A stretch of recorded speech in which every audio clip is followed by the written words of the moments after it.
The wait is over as the Kearney Lady Bearcats return to state for the first time since 2017.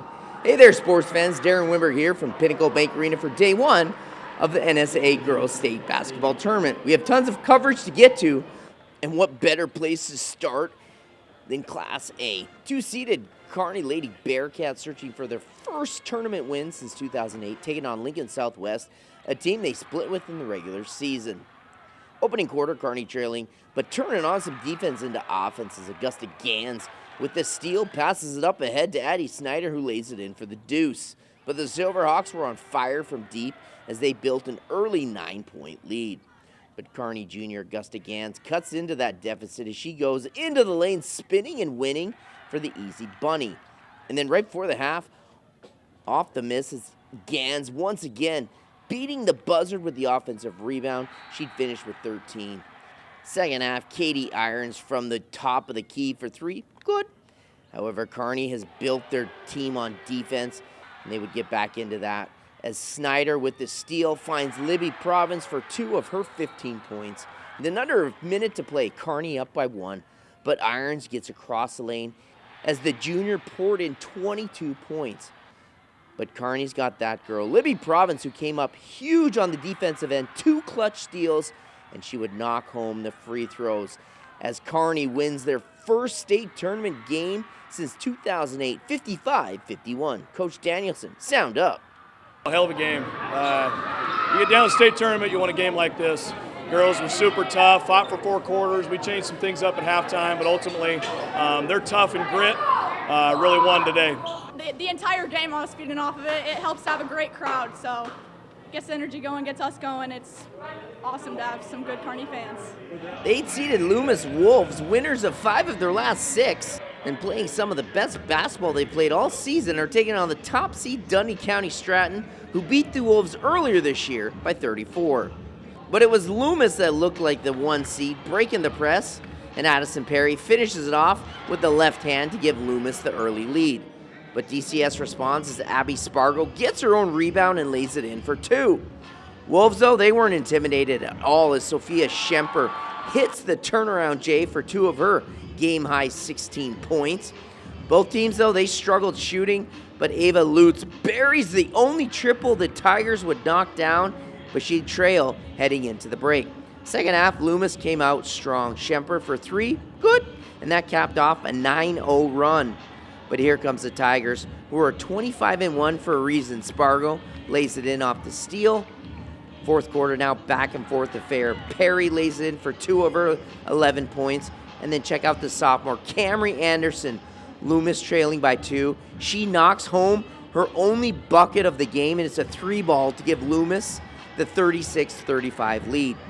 Under 30 seconds to play, and as DCS swings it to Emily Shake, and the junior is nothing but net as she'd finish with a double-double, 14 points, 13 rebounds, leading the top-seeded Tigers to a thrilling 37-36 win.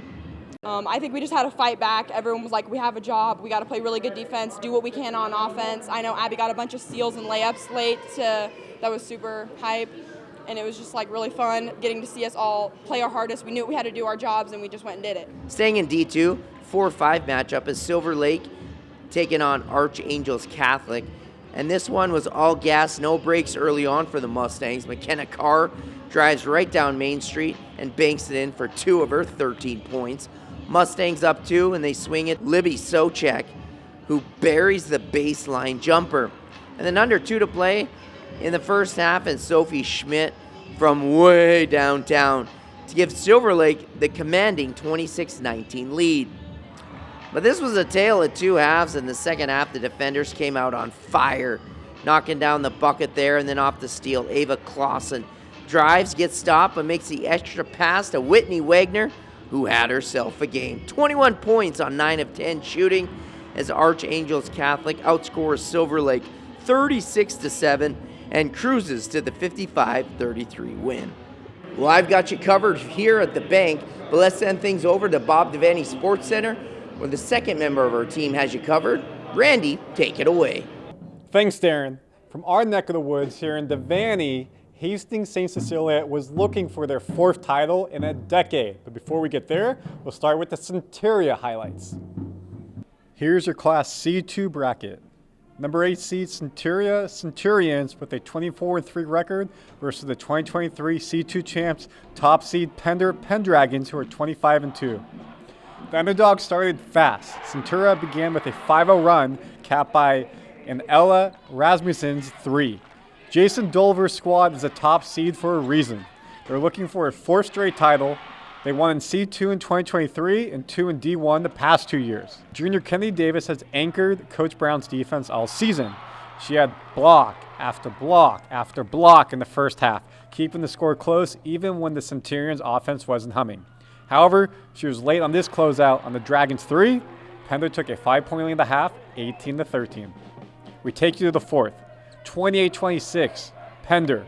Centuria's Ella Frankie catches the ball in traffic, makes a shot, and won.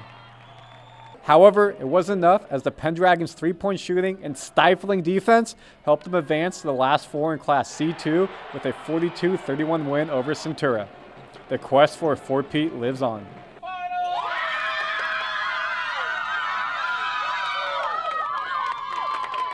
Who will Pender face in the semis? Number 5 Hastings St. Cecilia, who are 22-3, or the number 4 seed Utan Chieftains, who are 20-4. This is a heavyweight matchup. The Hawkettes are unbeaten in the class this season, while Utan hasn't lost to a Class C2 team since the season opener against Elmwood Murdoch. Senior Nathan Krikak helping the cause with her sharp shooting and a great bench celebration to go with it. Utan had an answer of their own every time, keeping it a one-possession game throughout the second quarter. Avery brought her Superwoman cape, finishes with the and one getting fouled. Hastings took a 21-18 lead in the half. It stayed a one-possession game throughout the third. 6 minutes left in the fourth. Senior Jenna Trent goes beast mode in the paint to give her team a 3-point lead. Coach Carlton credited his team's clamping defense in the second half, especially in the fourth quarter, for Utan to win 37-31 over Hastings St. Cecilia. Next up, the challenge gets even tougher. 3-time reigning state champion Pender. But right now, the girls are just enjoying the moment. On the other side of the C2 bracket, Elkhorn Valley and Guardian Angel CC move on to the semis. Moving to Class D2, you already know the top half of the bracket. Here's the bottom. Number 2 seed Red Cloud Warriors are 23 facing number 7 seed SEM Mustangs, who will have a record of 13-9. Red Cloud won the regular season matchup 51-10 when SEM was shorthanded, especially playing without their star, Taryn Arbuthnot. This game was different. Straight to the second quarter, both teams went off from 3 all game. That girl, she's her, Taryn Arbuthnot, cha-ching. She averaged 22.8 points per game, so you know she wasn't done. Red Cloud's freshman Charlotte Russ says, "Hey senior, anything you can do? I can do better." Both teams trading buckets, keeping it a one-possession game. How about that freshman again? End result, the Warriors took a 33-31 lead in the half. Even the halftime break couldn't cool off Red Cloud. They kept firing in more threes. Even on the miss, they get the offensive rebound and make another triple. SEM couldn't keep up as the Warriors make 9 threes to win 62-53 to advance to the D2 semis.